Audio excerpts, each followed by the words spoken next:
అంతరంగ తరంగాలు, ఆనందలహరులు. భగవంతునికి భక్తునికి ఉన్న దివ్యానుబంధాన్ని అభివర్ణించే అనుభవాల సుమమాల.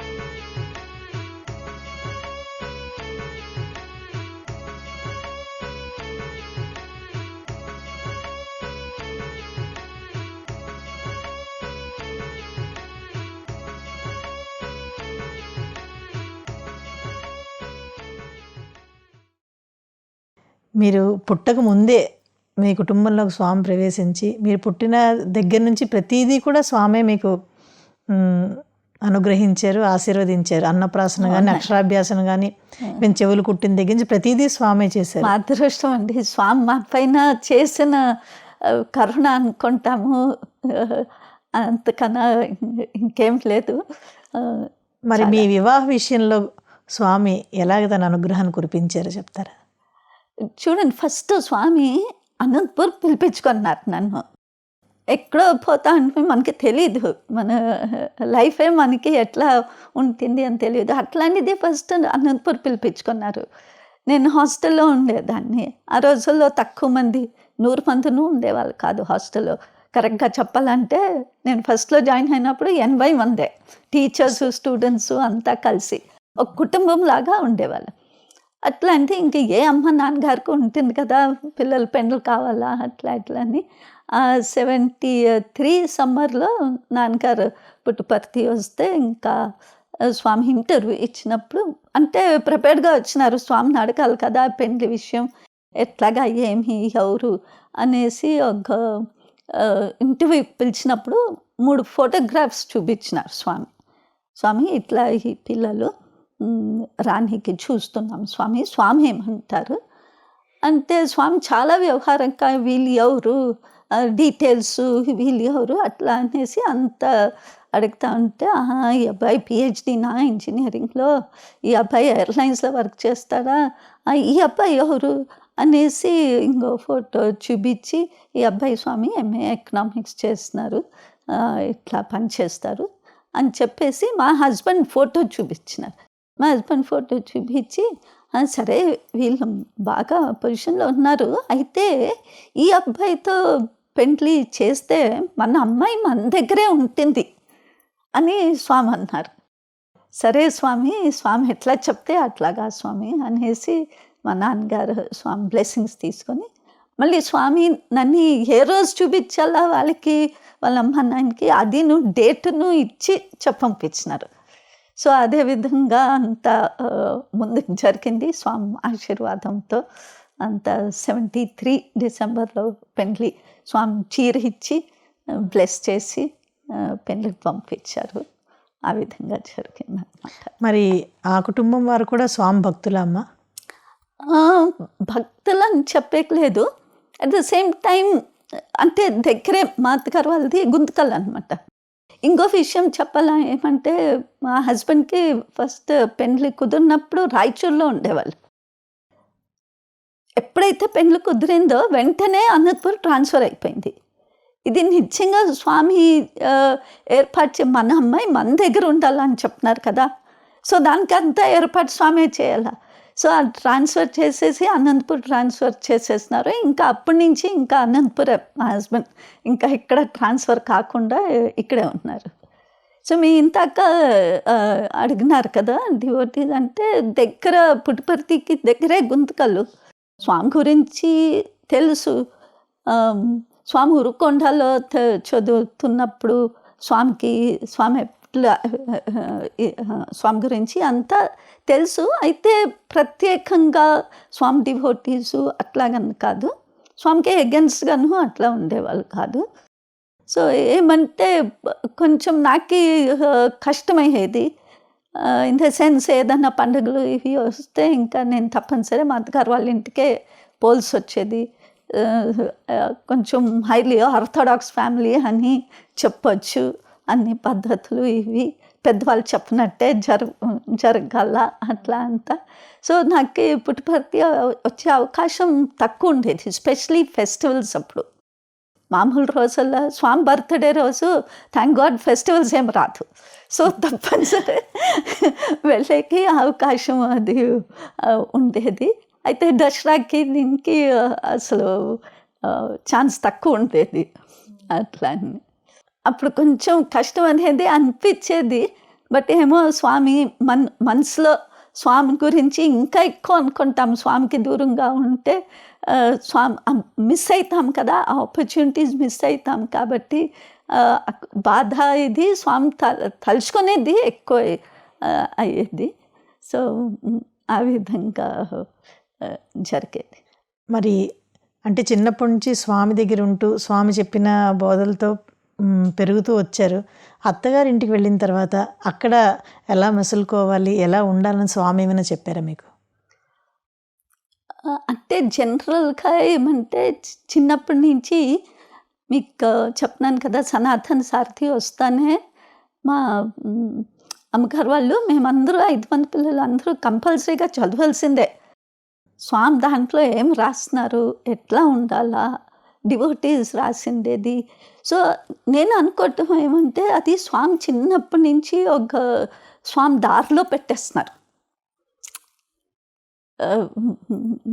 త్రూ పేరెంట్స్, త్రూ సనాతన సారథి ఏ వాహిని స్వామి తీసినాను వెంటనే ఇంకా నాన్నగారు తీసుకొని వచ్చేసేవాళ్ళు. అవన్నీ చదివేకి చాలా ప్రోత్సాహం చేసేవాళ్ళు. దానిపైన డిస్కషన్స్ పెట్టేవాళ్ళు ఇంట్లో సాయంత్రం పూట ఆరతి, స్వామి ఆరతి అదంతా చేసినాక. సో దాంట్లో మనకి స్వామికి ఏమి ఇష్టము ఏమి ఇష్టం లేదు అవన్నీ ఒక జీవనాధారం అయిపోయింది. అంటే మేము కాలేజ్ పోయినప్పుడు అది మీరు నమ్ముతారో లేదో మేము చీరలు కప్పుకొనే పోయేవాళ్ళం. వేరే వాళ్ళు అట్లా రాకపోయినాను అదొక అలవాటు కింద వచ్చేసింది అనమాట. సో ఆ విధంగా సో స్వామి ఆ బోధన తీసుకొని అత్తగారు వాళ్ళ ఇంట్లోనూ బాగా సంతోషంగానే అందరితో కలిసిమెలిసి జీవితం ఇచ్చేసుకున్నాం అన్నమాట. ఏమంటే ఇంకొకటి మా హస్బెండ్కి స్వామి పెద్దగా తెలీదు. పెళ్ళైనాక మేము అనంతపూర్లో చిన్న ఇల్లు తీసుకొని కాపురం చేసేటప్పుడు కమలానగర్లో అన్నమాట. ఇప్పుడు హార్ట్ ఆఫ్ ద సిటీ అయిపోయింది అది. మా ఇంటి వెనకాలే ఒకరు స్వామి డివోటీస్ పట్టాభి గారు అనేసి ఉండేవాళ్ళు. సో సడన్గా ఒకరోజు సాయంత్రం నేను కాలేజ్ నుంచి ఇంటికి పోతానే ఆమె పైన మేడ నుంచి ఆమె వాళ్ళ మిస్సెస్ ఆమె రాణి అని పిలిచి, స్వామి వస్తున్నారమ్మా మా ఇంటికి, వస్తారా మీరు ఇద్దరు అనేసి అడిగినారు పైనుంచి. అయ్యో తప్పకుండా అమ్మా తప్పకుండా, ఎంత సంతోషమైన వార్త ఇచ్చినారు అని చెప్పాను. సరే మా హస్బెండ్ ఆఫీస్ నుంచి ఇంకా రాలేదు. మామూలుగా 5-6 దాటిపోతుంది. బట్ ఆ రోజు సడన్గా చూస్తే తొందరగా వచ్చేస్తున్నారు. చూడండి స్వామి ఏర్పాటు, ఇట్లాగా స్వామి వస్తున్నారు అని అంటే తొందరగా కాలు చేతులు ముఖం కడిగేసుకొని రెడీ అయ్యి మేము జస్ట్ వాళ్ళ ఇంటికి అంటే జస్ట్ వెనకాల సైడ్ గేట్ గేట్ దాటి వాళ్ళ గేట్ దగ్గర పోయేసరికి స్వామి పెద్ద వైట్ కార్లో వచ్చేస్తున్నారు. ఇంకా స్వామి దిగుతూ ఉన్నారు, మేము చేరినాము. సో ఎదురు బదురు గ్రీట్ అయినాం. వెంటనే స్వామి మా హస్బెండ్ ఈప్ మీద ఒక ప్యాట్ ఇచ్చేసి, ఇతను గిరిజమ్మ అల్లుడు, అది ఫస్ట్ స్వామి చెప్పిండేది అనేసి స్వామితో పాటు ఇంకా లోపల తీసుకెళ్ళి ఇంకా జనరల్గా మాట్లాడి ఆ రోజు వాళ్ళ ఇంట్లో స్వామి వచ్చినారనేసి భక్తులందరికీ భోజనం. సో ఎంత అవకాశం మా హస్బెండ్కి ఫస్ట్ టైం అంటే అదృష్టము, స్వామితో కూర్చొని ఒబ్బట్లు భోజనం చేసే అవకాశం వచ్చిందనమాట. అది ఫస్ట్ ఎన్కౌంటర్ స్వామి దగ్గర. చాలా స్వామితో కలిసిండేది, స్వామి అనుగ్రహము, స్వామి గుర్తించి గిరిజమ్మ అల్లుడు అని చెప్పిండేది. అది ఎంతో ఆశీర్వాదం అనుకోవాలి మనం. మరి మీరు ఒక పక్క ఉద్యోగం చేస్తూ గృహాన్ని కూడా చక్కబెట్టుకుంటూ స్వామి చెప్పిన మార్గంలో ఎలా నడుచుకునేవారు? నేను ఏం అనుకుంటానంటే ఈరోజు వరకు మనం జీవితమే స్వామి కోసం స్వామి చెప్పినట్టు మనం చేసుకుంటే అసలు మనకి ఏ ప్రాబ్లము లేదు. స్వామి చెప్తారు కదా, పొద్దున్నే లేయాల, తెల్లారుజామునే లేయాల. అదే మనకు హాస్టల్లో బాగా ట్రైనింగ్ ఇస్తారు పిల్లలకి. 5 గంటలకే లేచి స్వామి తలుచుకొని ఓంకారం సుప్రభాతం చేసి మనం పొద్దున్నే లేస్తామంటే మనకి బాగా టైం ఉంటుంది. సో అది చేసుకొని నాకు అసలు ఎప్పుడూ అట్లా కష్టం అనేది ఎప్పుడూ అనిపించలేదు. ఏమంటే ఒక్కొక్కసారి అవును కాలేజ్లో ఎక్కువ పని ఉంటే ఇంట్లో తగ్గించుకుంటాం, ఇంట్లో ఎక్కువ పని ఉన్నప్పుడు కాలేజ్ పని కొంచెం తగ్గుతుంది. బట్ 2 జనరల్గా సమంగా బ్యాలెన్స్డ్గా పోతూ ఉంటుంది. దీన్నన్నిటికీ మనకి ఏదైనా ప్రాబ్లం వస్తే స్వామిని తెలుసుకునేది, స్వామిని తెలుసుకొని స్వామి పైన మనం భారం వేసేసినామంటే అది నిజంగా చెప్తాను ఆటోమేటిక్గా సాల్వ్ అయిపోతుంది. నీకు ఒక ఇన్స్టెన్స్ ఇస్తాను. ఏమంటే మా అత్తగారి ఇంట్లో ఉన్నప్పుడు గుంతకల్లో పాపం మా అత్తగారికి హెల్త్ బాగుండే కాదు, పెద్దవాళ్ళు. సో అన్ని ఫెస్టివల్స్కి అన్ని ఛాన్స్ దొరికినప్పుడంతా ఇంకా పిలిచేవాళ్ళు, పోయేవాళ్ళం మేము. ఒకరోజు రాణి భీము కొంచెం గాలిచ్చి వేయమ్మా అన్నారు. అసలు గాలిచ్చి వేయాలంటే నాకు గాలిచ్చేది వచ్చేది కాదు. ఇప్పుడు నాకు రాదు అని చెప్పేకి మనసు ఒప్పుతలేదు. సరే కూర్చున్నాను, బియ్యం కడిగినాను, గిన్నెలో చెయ్యి వేసినాను. మీరు నమ్ముతారో లేదో, స్వామి ఎట్లా గాలి ఇచ్చాలో చెప్పండి స్వామి, హెల్ప్ చేయండి స్వామి అంటే చెయ్యి వెంటనే అట్లాగే వెళ్ళాలి. అది ఎట్లా వచ్చింది నాకు గాలి ఇచ్చేది, అది ఫస్ట్ టైము నిజంగా చెప్పాలంటే స్వామి నేర్పించింది. అయిపోయింది, కింద నిజంగా రాళ్ళు వచ్చినాయి కాబట్టి సక్సెస్ఫుల్ అటెంప్ట్ అనుకున్నాను, స్వామిని ప్రార్థించుకున్నాను. అదేవిధంగా నేను ఏ రోజు ఒబ్బట్లు చేయలేదు. మా అత్తగారింట్లో ప్రతి పండగకి ఒబ్బట్లు చేసే అలవాటు. ఏదో ఇంట్లో మా అమ్మగారు చేసేవాళ్ళు, పాపం తను చేసుకునేవాళ్ళు, మాకి అది వచ్చేది కాదు. అట్లాగే ఇంకా అది చెప్తే స్వామి ఎట్లా స్వామి ఒబ్బట్లు ఎట్లా చేసే స్వామి అని, అంటే ప్రతి ఒక్క దానికి స్వామికి చెప్పేసుకునేది. మన కష్టాలు కానీ నష్టాలు కానీ అంతా స్వామికి చెప్పి స్వామి సాయిరామ్ సాయిరామ్ సాయిరామ్ అనుకుంటే ఇంకా స్వామి అంత సులువుగా ఆ ప్రాబ్లమ్ని ఇచ్చేసేసేవాళ్ళు. సో అది నిజంగా ఈ రోజుకినూ అనిపిస్తుంది, ప్రతి ఒక్కటి మన స్వామి పైన వేసినామంటే అది ఆ కాన్షియస్గా ఉండాలి. ఏమంటే ప్రతి క్షణం ఎప్పుడు మనం అంత కాన్షియస్ ఉండదు, మనం హ్యూమన్ బీయింగ్స్ కదా. బట్ ఆ విధంగా వేస్తే మాత్రం స్వామి తప్పకుండా మనకి హెల్ప్ చేస్తారు. ఒకసారి ఏమంటే స్వామి మాకు తెలుసు, స్వామి బర్త్డే వచ్చిందంటే స్వామి చీరలు పంచుతారు. మా అత్తగారు మామగారు వచ్చినారు, వాళ్ళు వచ్చినప్పుడు ఇల్లు వదిలి ఎట్లా పోయేది, స్వామి చీరలు ఇస్తారు నేను పోవాలా అని చెప్పేకి కష్టం. ఎందుకంటే స్వామి నిజంగా అట్లా పోయినామంటే స్వామి చీరలు నువ్వు ఎందుకు వచ్చినారు అని తిడతారు. సరే ఓపికగా ఉన్నాను. సరే ఓపిక వాళ్ళు అనంతపూర్ బెంగళూరు పోయేదానికోసం అనంతపూర్ దిగినారు. సరే అందరూ కాలేజ్ నుంచి స్టూడెంట్స్ టీచర్స్ అందరూ వెళ్ళిపోయినారు. ఇంకా రేపు పంచిపెడతారో మన్నాడు పంచిపెడతారో అందరూ ఇంకా కాసుకున్నారు, ఏంటి రాని రావటం లేదు అట్లా. సరే ఇంకా వీళ్ళు మా అత్తగారు వాళ్ళు బెంగళూరు బయలుదేరుతానే వెంటనే బస్ స్టాండ్ పోయి బస్సు ఎక్కి మీరు నమ్ముతారో లేదో స్వామి చీరలు పంచుతున్నారు, ఆల్మోస్ట్ ఎండ్కి వచ్చేసింది, నేను చేరుకున్నాను. సో అట్లాగా స్వామిను ఆ అనుభూతి ఇస్తాను, నా పని చేయి, నేను తప్పకుండా నేను మర్చిపోను అనేసి అప్పుడు నేను ఆ రోజు లాస్ట్ పర్సన్ స్వామి చీర ఇచ్చిన దానికి. సో ఇవన్నీ గుర్తుండిపోతుంది. ఇంకొక సందర్భం ఏమంటే నేను ఐ థింక్ 1975 అనుకుంటాను, పిహెచ్డి చేయాలా అనేసి ఎప్పుడు ఉండేది రీసెర్చ్కి రిజిస్టర్ చేసుకొని.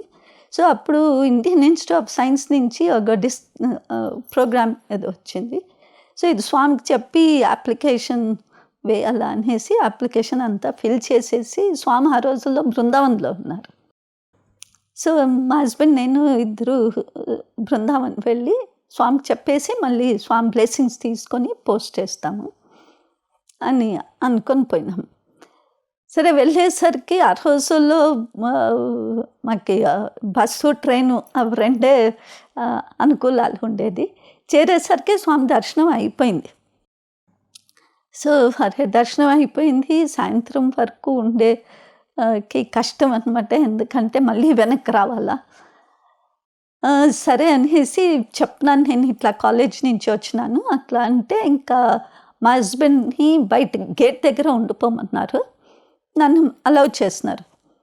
సో స్వామి గేట్ వరకు అక్కడ నించుకొని స్వామి కాసేపులో వస్తారు, ఎందుకంటే ఈరోజు మార్నింగ్ ఏదో పెండ్లు జరిగింది. ఆ రోజు పెండ్లు జరిగితే స్వామి భోజనానికి హాస్టల్కి వస్తారు. ఇదంతా బృందావనం. సరే స్వామి గేట్ దగ్గర వచ్చేసరికి నేను అక్కడ కార్నర్లో నించుకొని ఉంటే పలికిరిచ్చినారు. స్వామితో పాటు డాక్టర్ భగవంతము, ఇంకా గోవా గవర్నర్ లెఫ్టినెంట్ ఇది నకుల్ సేన్ అనేసి ఉండేవాళ్ళు. సో అట్లా వాళ్ళు ఉన్నారు. నేను స్వామికి అప్లికేషన్ ఇచ్చి చూపించి, స్వామి ఇట్లా అప్లై చేయాలనుకుంటాను, స్వామి ఆశీర్వాదం అని చెప్తే తప్పకుండా అని స్వామి చాలా ఎంకరేజ్ చేసినారు.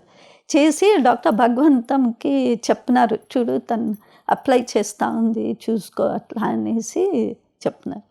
చెప్పేసి పాద నమస్కారం ఇచ్చి బ్లెస్ చేసినారు. బాగా బ్లెస్ చేసి ఎక్కడో ఒకతే వచ్చినావా అంటే, లేదు స్వామి తను వచ్చినారు అంటే, ఎక్కడ అంటే గేట్ బయట ఉన్నారు. గేట్ బయట ఎందుకు అనేసి వెంటనే అక్కడ ఉండే సేవాదల్ వాళ్ళకి చెప్పి పిలిపించినారు. పిలిపించి ఇది మీరిద్దరూ భోజనం టైం అయ్యింది, ఈ పెండ్ల భోజనం ఈరోజు హాస్టల్కి వచ్చి భోంచేసేసి మళ్ళీ బయలుదేరండి అని స్వామి ఎంతో ఆప్యాయంగా, ఎంతో దీనిగా ఒక పెండ్లి ఇది భోజనం ఆ రోజు పెట్టినారు.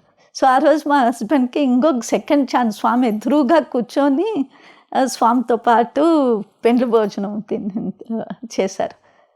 దీంతో అంతా నాకేం తెలుస్తుందంటే, స్వామి చిన్న ఈ విధంగా మనకి డిఫరెంట్ లెసన్స్ చెప్తారు. ఏమంటే మన ఇంటికి ఎవరైనా ఆ టైంలో భోజనం టైంలో వచ్చినప్పుడు తప్పకుండా వాళ్ళని భోజనం చేసి పొమ్మని చెప్పాలా అనేసి ఆ రోజు నుంచి అదొకటి స్వామికి నాకు పిహెచ్డి కాదు, ఈ పాఠం చెప్పేదానికోసం పిలిపించినారు అనేసి చాలా అనిపించింది అన్నమాట.